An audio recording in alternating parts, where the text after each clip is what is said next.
Hi everybody, welcome to our first video of the course. Our course is Finances and Resources Allocation, and I'm looking forward to teaching you this upcoming term. So, I'm Dr. Lou Sabina, and I will be your instructor for this class, which is going to be held completely online. I really want to work with you on issues in school finance and give you information that's going to help you to be an effective school leader. It's interesting the way this course is structured because I'm going to be working with people who are going to be building principals, going to be superintendents, going to be leaders in higher education. So we're giving you in this class a really broad overview of finance.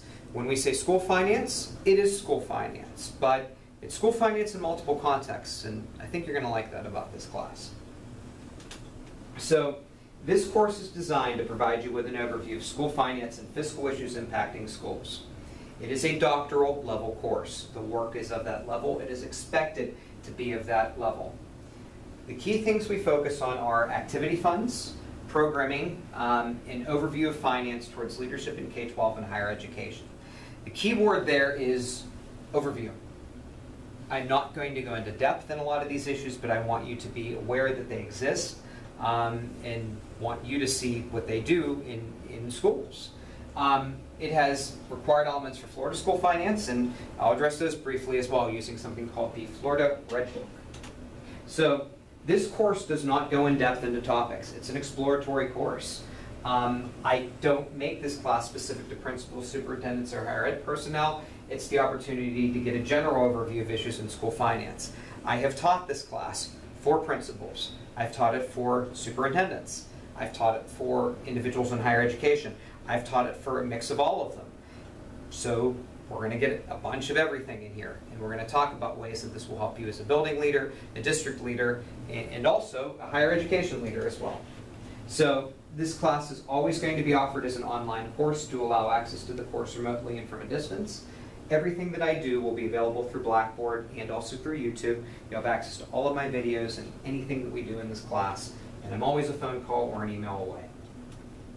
So what you need to do in order to access and do well on this course, you need to navigate and use Blackboard. You need to use Microsoft Word and PowerPoint. Publisher and Excel might be helpful for certain assignments. If you're doing anything with budgeting and you know Excel, that'd be great. Publisher, for the one assignment that I'm going to ask you to be a little creative, you can use that, but honestly, Word and PowerPoint is what you need to do. You need to be able to view videos on YouTube and open up PDF files. If you can do that, you meet the minimum technology requirements for the course. So, NETIQUETTE. This is an online-only course.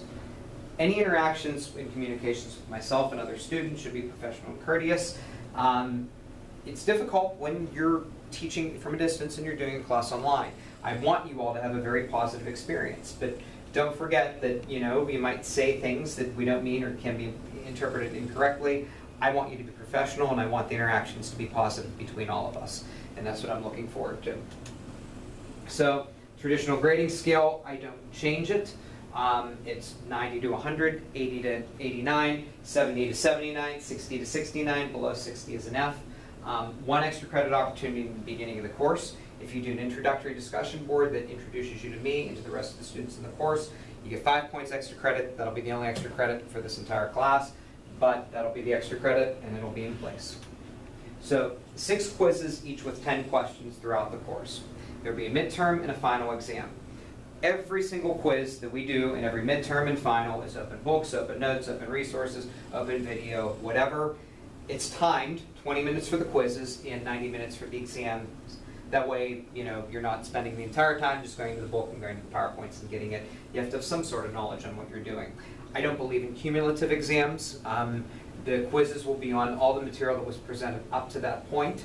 The midterm will be all the material up to the start of the class, and then the final will be everything after the midterm.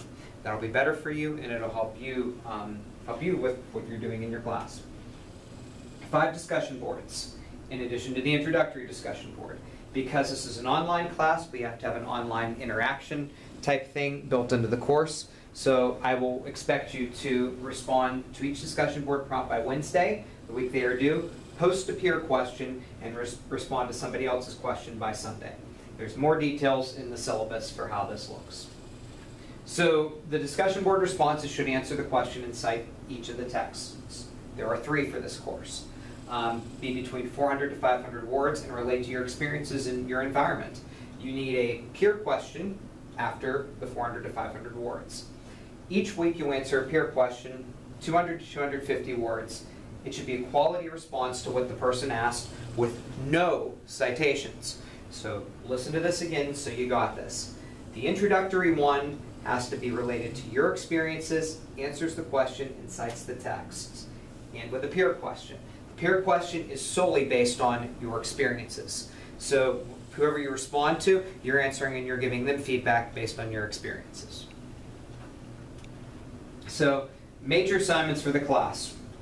We're going to go over each one of these, but a demographic profile of the building paper, school activity cost, a partnership with higher education, a Florida-specific paper, and the main idea, the activity fund balance paper. So the first major project of the class is a demographic profile paper of your school building and educational setting. Your goal is to describe the overview of the school district or higher education institution, how many buildings, how many grade levels, in higher education, how many departments, and then focus on the financials. When you get into the financials, you're going to pick one building. And you're really going to focus on what it takes to make that building operate and the demographic profile of that building. So you're going to give me district or higher education institution, and then focus specifically on one building. The next major project is an activity cost assignment. I want you to design a PowerPoint presentation giving me 10 activities from your school setting. Cost each one out and give me what the fixed costs are for it and the variable costs are for it. I want this to be creative, I want it to be entertaining, I want there to be pictures. And I think it's a good precursor to what the final project in the class is if you do it correctly. After that, I want you to look at partnerships with higher education institutions. So the partnership can be one of a few different things. You're going to look at a possible partnership between a high school and a community college, high school and a university, a graduate and doctoral program, a university and a graduate program. I want you to cost out and tell me how a partnership could be beneficial to both organizations and the costs associated with it, and how financially it helps both organizations as well. Next, you will write a Florida-specific paper. One of the textbooks we're using is the Florida Red Book. This means you will learn specifics about Florida school finance and K-12 education. We'll devote 2 weeks to Florida education, and you'll do a mini paper on one of those topics. There'll be information from the state to help you formulate this particular paper, and you'll look for those type of resources. The final project is on activity funds. You're going to write on how 2 school districts or 2 higher education institutions basically spend money on activities. You'll focus on the districts first and present an overview to similar organizations, so meaning you pick 2 places that are similar, and then evaluate their effectiveness of their plans and compare the similarities and differences of them. So the first assignment is the discussion board, and that's all that we're doing for the first week.